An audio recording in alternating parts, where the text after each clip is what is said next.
Mabuhay kabayan, maligayang pagbabalik dito sa aking channel. Narito po ang latest update natin dito sa binabantayan nating Bagyong Leon na may international name po na Kongray.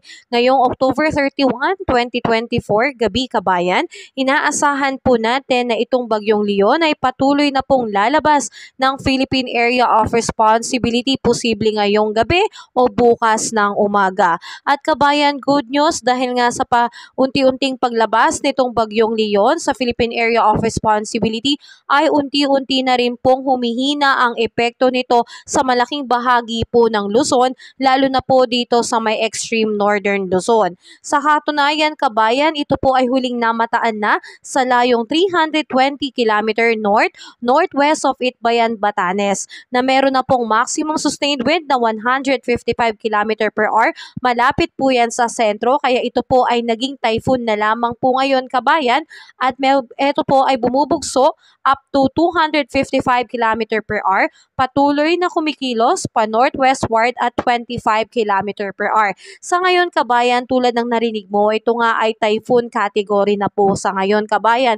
Kahapon lamang at kagabi ito ay super typhoon na talaga naman pong nag-iwan ng malaking pinsala, lalo na po dito sa may area ng Batanes. Kaya patuloy natin silang ipanalangin dahil sa hanggang ngayon ay patuloy pa rin pong may nakataas na wind signal, pero wind signal number 2 na lang po dito po sa may northern portion ng Batanes. Kaya ngayong gabi patuloy pa rin po silang makakaranas ng malalakas na bugso ng hangin na may kasamang pag-uulan. Kaya patuloy pa rin po natin silang pinapaalalahanan na maging alerto po dahil po posible pa rin po itong magdulot ng mga pinsala at pagbaha, lalo na po sa mga area po diyan sa may Batanes.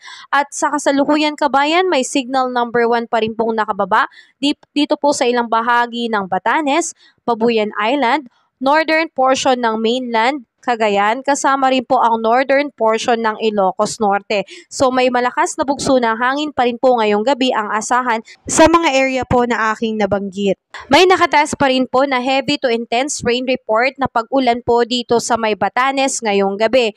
At asahan pa rin po ang moderate to heavy rain naman dito sa may Babuyan Island, Ilocos Region, Zambales, Bataan, Occidental Mindoro, and Calamian Island. Sa kasalukuyan kabayan, patuloy pa rin po nating pinag-iingat ang ating mga lugar na apektado dahil posible pa rin pong magdulot ng mga biglaang pagbaha ang mga ulan na dulot nitong Bagyong Leon. Ganon din po ang pagkakaroon po ng mga unexpected landslide. Ngayong gabi kabayan, patuloy pa rin pong makakaranas ng malakas na bugso ng hangin. Ito pong malaking bahagi ng Cordillera Administrative Region, Quirino, Nueva Vizcaya, Aurora, Bataan, Metro Manila, Calabarzon, Mimaropa, Bicol Region, Northern Samar at malaking bahagi po ng Western Visayas. Dulot po yan kabayan nitong trough ng Bagyong Leon, at bukas pa rin kabayan, malakas pa rin po ang bugso ng hangin na mararanasan dito sa may Batanes, Babuyan Island, northeastern mainland Cagayan, and the eastern Isabela. Kaya pinag-iingat pa rin po natin ang ating mga kapatid na dyan nakatira. At ngayon kabayan, meron pa rin pong nakataas na gale warning signal sa ilang baybayin po sa ating karagatan, kaya hindi po muna pinapayagang pumalaot ang ating mga kapatid na mangingisda dahil asahan pa rin po ang mataas na alon sa ating karagatan.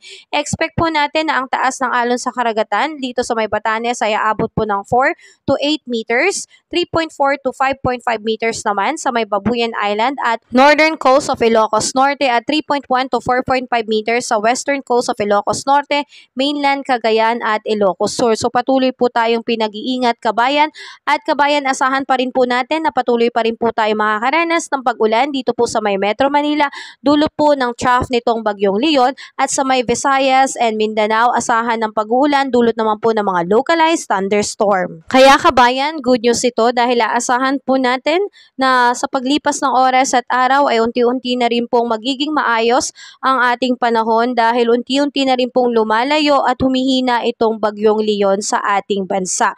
So magandang balita po yan. Sa ngayon kabayan, meron tayong na-monitor na sama ng panahon, pero sa labas pa po ito ng Philippine Area of Responsibility. Wala pa po itong direktang epekto sa ating bansa, pero patuloy nating ipanalangin na sana wag po itong maging ganap na bagyo dahil hindi pa po tayo nakakaraos sa naging epekto po nitong bagyong Leon sa ating bansa, lalo na po dito sa area na naapektuhan, particularly sa Batanes. So patuloy po tayo maging updated sa ating ulat panahon, kaya pasuyo naman po ng like and subscribe at pahit na rin po ng notification bell para maging updated ka pa sa mga susunod na ulat panahon. Kaya ingat tayo kabayan, have a safe night po sa lahat.